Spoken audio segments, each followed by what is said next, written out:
I am not what you left me to be. I've spent most of my life talking to myself about them. About my parents. About the people who were supposed to love me, protect me, and guide me through life, but who instead left me to navigate it alone. People ask me why I never reached out when they reappeared. People ask me why, after decades, I don't care, I don't answer, I don't even consider helping them. And I want to scream because they have no idea. No idea what it means to be abandoned at 7, left with strangers to figure out dinner, school, and sleep while the people who created you are off somewhere, thinking they've earned a life without responsibility. My mother and father left me one night when I was 7. Just, gone. The room was empty except for my old stuffed bear, which I clutched so hard I thought the seams would tear. I remember the creak of the front door and then the silence that followed, a silence so thick it pressed down on my chest, on my throat, on my ability to breathe. I ran to the living room, hoping, praying, that they were just hiding, that it was some game, some cruel joke. But it wasn't. It never was.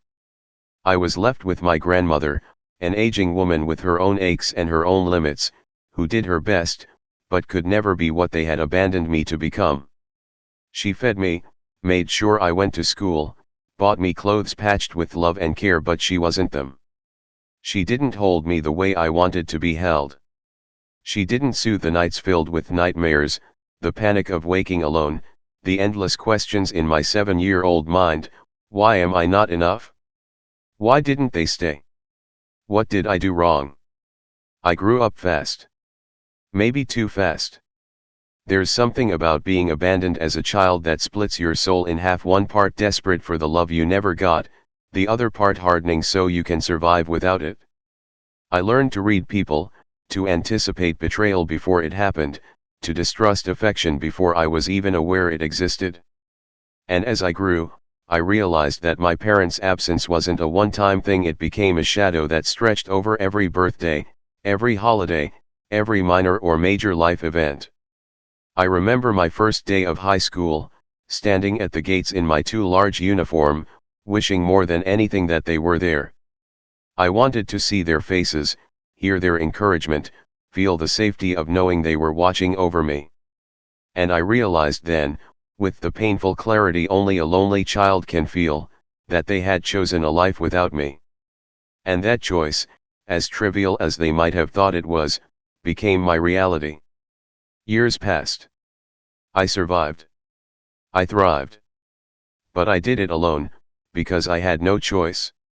I learned that reliance on them was dangerous. That love from people who abandoned you can never be trusted. And I became someone else, not bitter, not angry, but cautious, hard, unwilling to hand my heart to anyone who could leave at a moment's notice. Then, decades later, they returned.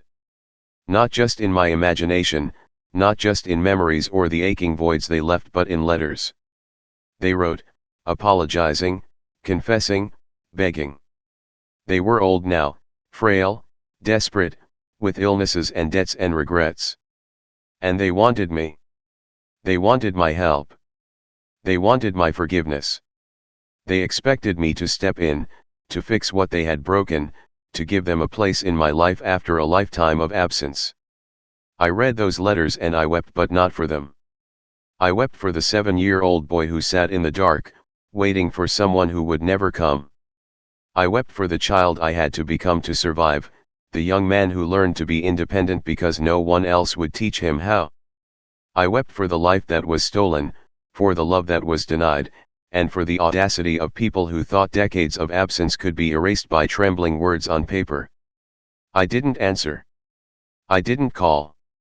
I didn't even throw the letters away. I keep them in a box under my bed. Sometimes I open them, sometimes I don't. They are reminders, and reminders are better than illusions. They tell me the truth, I am not theirs anymore. I am not the child they abandoned. I am not the son they think they can reclaim. I am me. Scarred, cautious, and unwilling to repeat the mistakes they made. I will never help them. Not because I am cruel, not because I do not feel compassion, but because I am protecting the child I was, the boy who was left alone and who deserved care, love, and guidance. That boy still lives in me, and I owe him the steadfastness my parents could not give. It didn't take long before the letters were followed by calls. My mother first, her voice trembling, low, almost pleading. My father followed, clipped and formal at first, then shaking, admitting things he hadn't dared to voice for decades. We were wrong, they said. We made a mistake. We didn't know how to be parents. I listened once, twice, and then I stopped answering. I learned quickly that their apologies were tools, not truth. They were trying to unburden themselves, to ease their guilt, but at my expense. And the worst part, worse than the humiliation, worse than the old wound reopening, was the way my own heart wanted to answer. That part of me, the boy I used to be, wanted to believe them. Wanted to hear their voices and think maybe, just maybe, things could be repaired. But I had grown up enough to know better. Hope was dangerous when it came from people who had proven over and over that they could disappear without a backward glance. Sometimes I wonder if they remember the small things. Do they remember the nights I cried myself to sleep, listening for their footsteps that never came? Do they remember the mornings I stood alone at the breakfast table, staring at empty chairs? Do they remember that I learned to fix my own food, do my own laundry, tie my own shoes, because no one else would?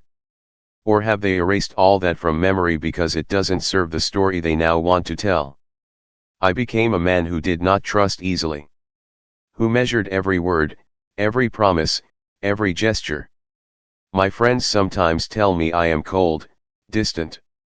Maybe I am.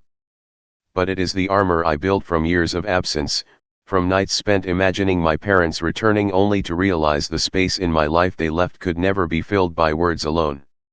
The calls became more desperate over time.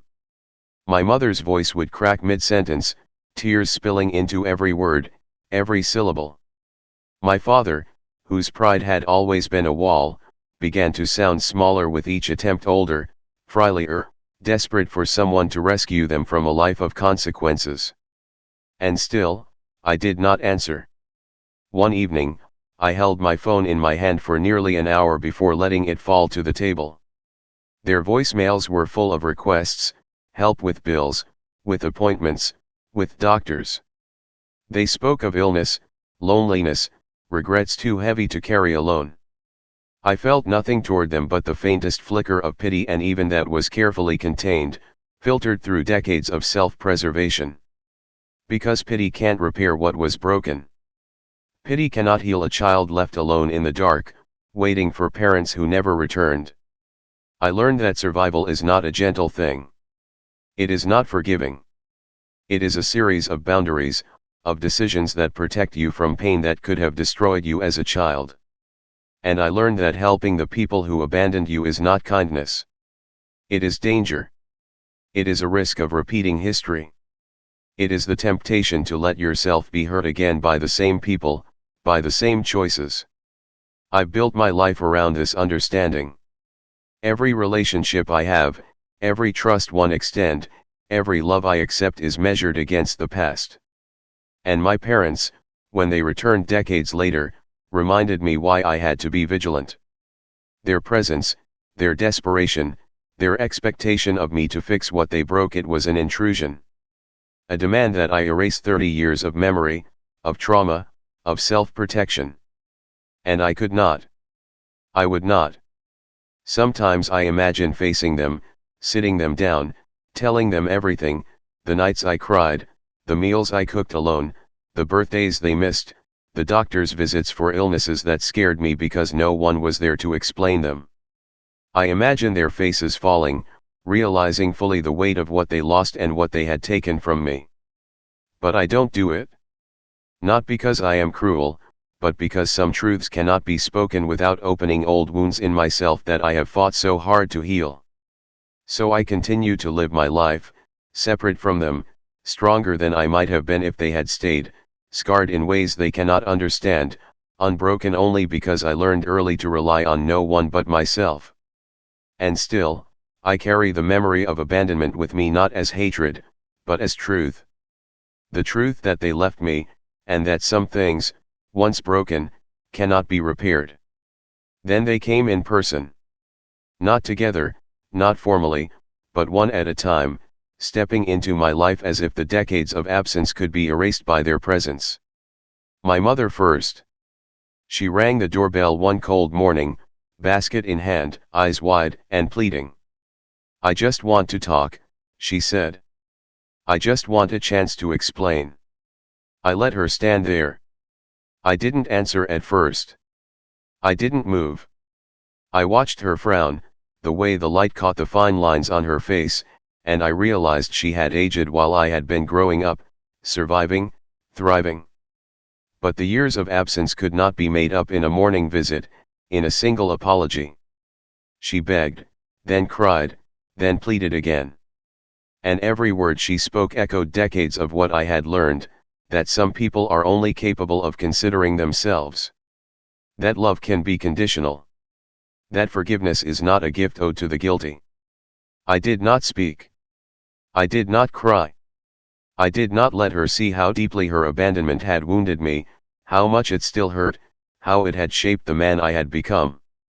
Because to show weakness would be to let her believe she could step back into my life without consequence. A week later, my father appeared. Stoic at first, proud as he had always been, but I saw the cracks in his armor, the frailty, the trembling hands, the desperation he tried to hide in clipped sentences. "I've been sick," he said. "We need you. We're alone now. Can't you help us?" And I looked at him, really looked, and I saw the man who had walked out on me when I was 7. I saw the father who had left me to cry alone in my bed, to face school, to figure out life without guidance. And I realized something I had known all along: I was not his obligation. I was his consequence. I was the proof of what he had lost, the reminder of the child he failed to protect. I told him nothing. I simply let the silence speak. And it spoke louder than any words I could have offered. He left that day without so much as another attempt, and I felt the first flicker of a terrible satisfaction not born of cruelty, but of self-preservation. Because for 30 years I had learned that survival requires boundaries.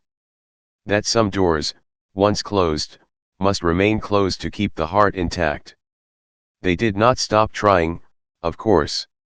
Letters came again, shorter, more desperate, claiming illness, poverty, regret. Calls followed, sometimes polite, sometimes trembling with fear. Gifts were sent: food, blankets, even photographs of family members I barely knew. I kept them all, meticulously organized in a box under my bed. Sometimes I open it, sometimes I don't. They are reminders, not invitations. Proof that they tried to rewrite history without acknowledging the pain they caused. And the truth, the bitterest, most enduring truth, is this: I cannot forgive them. Not truly. Not in the way they want me to. I can pity them, I can observe them, I can even feel sorrow for their loneliness. But I cannot, will not, let them step back into my life. I cannot let the child I was be hurt again. The 7-year-old boy who cried himself to sleep, who held his stuffed bear for comfort, who wished desperately for their return, he is still in me. And I protect him fiercely. Sometimes I lie awake at night and imagine what it would have been like if they had stayed. The life we might have had. The birthdays celebrated with their presence, the hugs given freely, the guidance I would have received. And I ache for that life, for the love I never had, for the family that was stolen. But I do not regret protecting myself. Because protecting myself was the only way to survive. And so I live with them only in memory, with them only in the box under my bed, with them only in the letters I will never respond to. They are ghosts, reminders of a choice they made, a choice to leave, a choice to abandon, a choice to hope that their son would forgive decades later. And I will not. I have learned, painfully and thoroughly, that some things cannot be repaired. Some wounds never heal. Some parents cannot be parents, no matter how they plead or regret. And I have learned that the only way to honor the child I once was is to honor myself now, unyielding, cautious, and unwilling to allow the past to repeat itself. After their visits and letters, after the calls and the small gifts, I realized they wouldn't stop. They could not. Desperation has a way of drowning reason, and they had spent decades unaccountable for the consequences of their choices. They were now pleading, bargaining, hoping that the child they abandoned had somehow softened with time. But I had not. I could not. And in that realization, I understood fully what abandonment teaches, that some scars are permanent, and some lessons cannot be unlearned. My mother showed up one cold spring morning, her hair streaked with gray, carrying a bag of things she thought might entice me back into their lives. "We have nothing left but each other," she said, voice trembling. "Please, just help us." I saw the fear in her eyes, the same fear that had once been mine when I wished they would return. And I thought, now you understand the emptiness you caused, but understanding is not forgiveness, and it is not a second chance.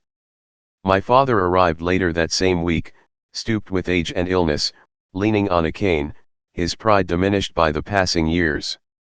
"We need you," he said simply, as if the weight of decades of absence could be erased by a few words. But I saw through it. I saw the same man who had walked out on a 7-year-old boy, the same man who had chosen himself over family, the same man who had allowed me to grow up hardened, cautious, and alone. I said nothing. I let the silence speak, as it always did, louder than any words I could have offered. The truth settled into my bones: they would never get the son they abandoned. They would never see the boy they left behind come to life again. And they would never understand the consequences of their absence, because consequences are lived, not explained. I carry mine every day. I have carried them through school, through my first apartment, through my career, through relationships and milestones. Every success, every failure, every joy and sorrow is tinged with the shadow of their choice. Sometimes I imagine a conversation where I tell them everything: the nights I cried, the birthdays I celebrated alone, the lessons I learned about trust and resilience because they were not there to teach me. I imagine their faces falling, the shame, the disbelief, the dawning realization that they cannot reclaim what they abandoned. But I do not speak. I do not give them that satisfaction. Because the child I was deserves more than the adults who left him behind.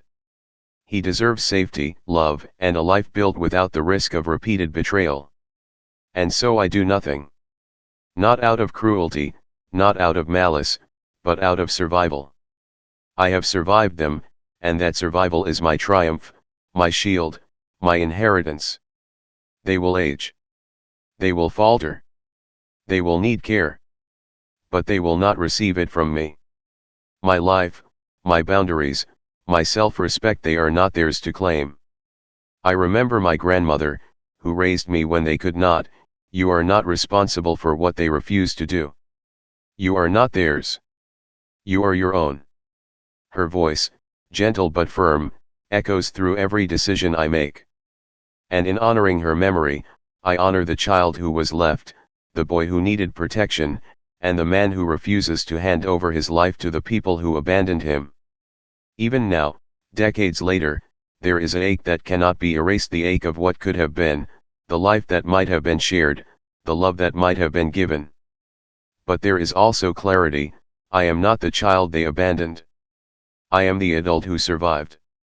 I am the man who protects himself, who values his own life, who refuses to be complicit in repeating the past.